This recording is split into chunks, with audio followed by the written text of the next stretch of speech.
YouTube. I might put this on my Facebook. I don't know. I might do both. So everybody on Facebook and my YouTube can watch it. For everybody that's watched my videos, thank you. And for the ones that haven't, welcome. Anyway, supporting the Memorial Day with the Eagle, America, and everybody that has given their life for this country. That's what we're celebrating today. And I figured today would be a good day to close out my self-defense in the Bible videos. Just because it is a day of remembrance, people give their life. And it basically is going to go into that. So, I'm not going to throw out the verses today for this one, being the last one. But everybody should know the story of the crucifixion and the resurrection. Everybody should know that. It's in all 4 books. And pretty much what does that have to do with Memorial Day and why it has, and what does it have to do with self-defense? That's a question that I guess I worked over in my head for the last 24 hours. And I got a lot of things in there, but I want to go with this. Everybody says we should have an attitude like Christ. You know, we go to church, go to Sunday school, and it's that one thing, have an attitude like Christ. Well, if we go for the hard-toting, Bible-toting, what they call Bible-thumping Christians, you know, the old King James Version. I'm not knocking the King James Version. I mean, that's where all the other versions like NIV and all that got started. Okay, I'm not knocking the King James. Because I used to have one. Did I understand it? Probably not. Because of all the these and thous and thou arts. And it kind of got confused as a little kid. So that's why there's kid Bibles and all that so we can understand it. And men Bibles, women Bibles, teenage Bibles. But the moral of everything is we gotta have an attitude like Christ. So, and again, what does that have to do with self-defense? Be like Christ, but yet defend.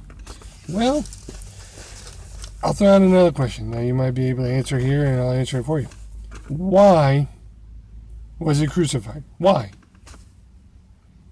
Well, the moral is, or the unbible answer is, because everybody hated him. No. If you want to get the Sunday school answer, for us. But if you want to go in deeper, they crucified him because they were scared. They were scared that he was actually telling the truth. And nobody at the time believed who he was, who he said he was.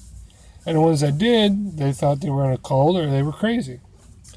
But after Jesus started doing all these miraculous wonders and started actually what we call walking the walk and talking the talk, and actually what he was saying was true, and everybody knew that, they figured it's best to kill him and crucify him than to let him walk around still. So they came up with a plan and they had him crucified. So, and I'm going to bring that in with Memorial Day, where people gave their lives so we can have our freedom. But if we're supposed to have an attitude like Christ, then if everybody's thinking what I'm thinking, you know where I'm going with this. So, with self-defense, and I don't like using that word self as much, because the more you look at it, it's kind of like everybody's selfish for self-defense. But if you look at firefighters, police officers, paramedics, soldiers, do they do their job for themselves? I mean, they make money. I mean, it's a job to where they get an income. But if you actually ask an officer what's the real reason why they do it, or a firefighter, or EMS, or a soldier, the real hardcore answer for most of them would be, I don't do it for myself. I do it for my family, or for my friends, or most of the time it's in their blood, it's their heritage. They do it because it's something they've known for their entire life. But the most answer, I'm pretty sure if you did a poll, it would be, I do it for my family. They don't say, well, I do it for myself. I mean, they get paid for it, yes. But they're making sure that their family has a safe place to live. For their friends and family to have a safe place to be free in a country. And Christ died for us.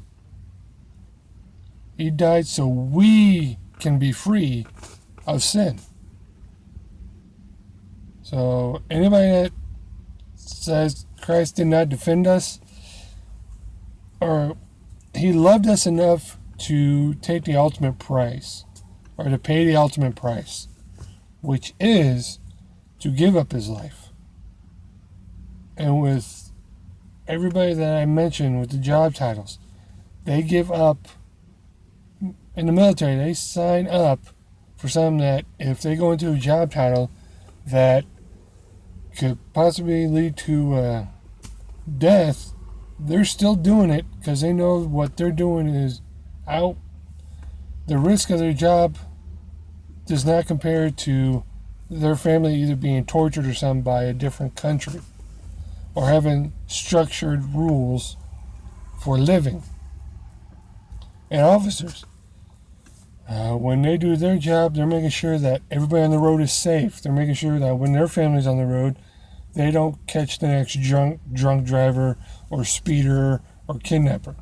They're making sure they take all those people and they put them where they belong so they know that their family and friends can be safe.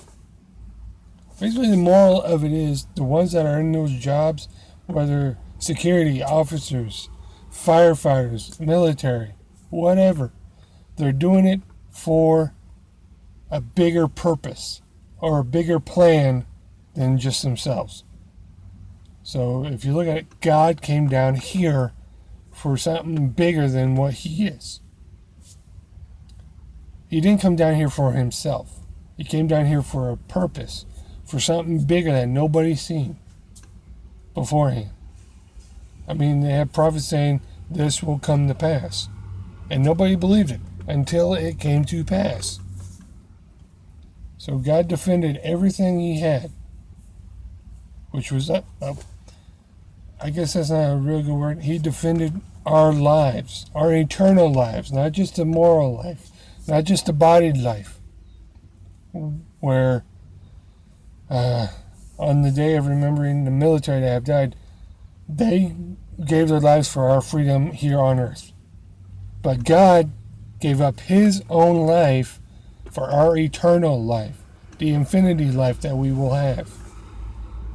He went and fought. Now, if you want to do this might go a little bit more than 10. That's cooler. But if you want to look at it, God went to hell and he fought the devil. Spiritually, he fought the devil. He won. So he defended he defended us from hell by dying. And the guys, men and women that have fought for this country and died, defended our freedom. Not just for themselves, but for a bigger group.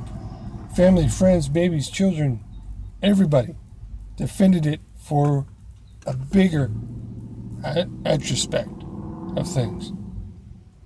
So that's what I wanted to end this video series on day 10. God defended ours.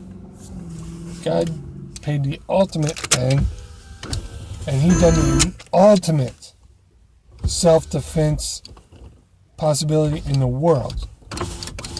Is he gave up the one thing that he came to do. He had a mission, just like soldiers. They have a mission, so did he. He completed his mission by defending us. Us. And we're called his children. So any mother or father out there, there was a story, I think it was in The Gift of Fear, where a woman just knew she was going to just laid there and didn't want to do nothing because at that point she was being raped. But the moment that man left her room and went to her child's room, she turned into this whole thing. She took his scissors and plunged it right in that guy's neck. Killed him there. So if you want to put that story towards this, God didn't do it for himself. He knew his children were in trouble. He knew we were in trouble from something that we could not see or that's something that can harm us.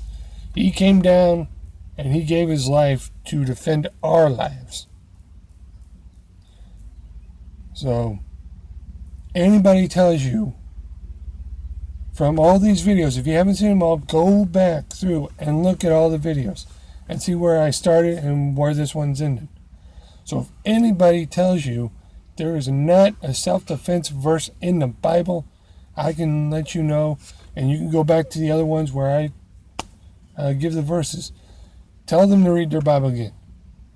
Tell them where they found out Jesus said it's not right to defend family and friends. Ask them, can you point it out to me where he says it's not right to defend family and friends? I'm here to tell you with what I've done with these last 10 videos. I'm sure there's more verses in there that I didn't have. But with these videos, I'm for certain that Christ and God does allow us to defend what needs to be defended. Whether it's for family, for friends, or for our country. In the Bible, it shows people defending others, being able to fight for others, whether they're family, friends, or for their country. So anybody that tells you that self-defense is totally wrong, God's against self-defense, tell them to read it again. Or show them this video. Or show them the videos here. And let them make their own opinions. And everybody that's catching this on Facebook, go to YouTube. Find this video. It's under self-defense in the Bible. So everybody on Facebook or without, whatever, check them out. Make it for yourself. Make your own opinions. This is just my opinion from what I've done for the last, what I'm going to call 10 days. So, this is my thing for the last video of self-defense and the Bible. If y'all like it, I can do another segment with different verses. But happy Memorial Day to everybody out there. Remember what this day is for the fallen men and women that's given their lives. So have an attitude like Christ. Defend your friends and family from spiritual warfare and physical warfare. So, thank you all for watching this video. And have an awesome weekend and an awesome day. And be at peace with everybody. So see y'all later.